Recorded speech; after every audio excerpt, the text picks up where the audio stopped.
দেখো বন্ধুরা, আবার একটা নতুন রেসিপি নিয়ে তোমাদের মাঝে হাজির হয়ে গেলাম। তো এর ওপর তেল দিয়েছি, 5 ফোড়ন দিলাম, বুঝতে পারছো তো 5 ফোড়ন। আর এটাকে আলু সেদ্ধ করা আছে। তো এবার আমি দিয়ে দেবো, কড়াই দিয়ে দিলাম।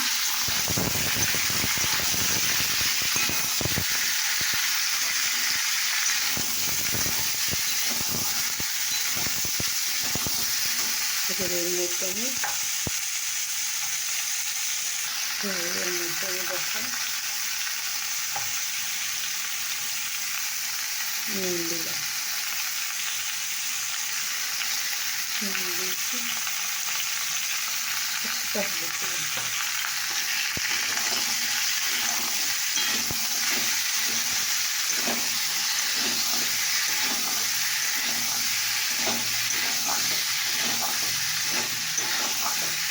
একটু নাড়াচাড়া করে নিয়ে তার মধ্যে যেহেতু সেদ্ধ আলু একটু বেশি নাড়াচাড়া করবো না, তো সেটা আমি পোস্তটা দিয়ে দেবো। তো তোমরা দেখতে থাকো, দেবো জল পোস্ত সব দিয়ে দিলাম।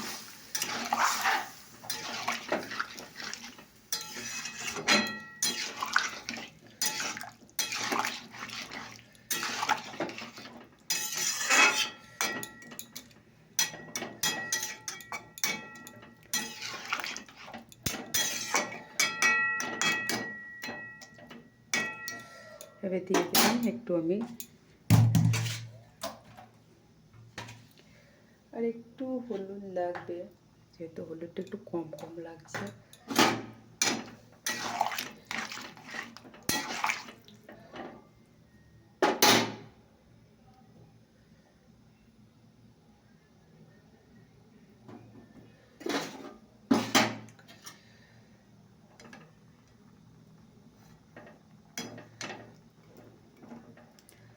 তোমরা দেখতে থাকো, আমি এখন ঢাকা দিয়ে দিচ্ছি একটু ফুট।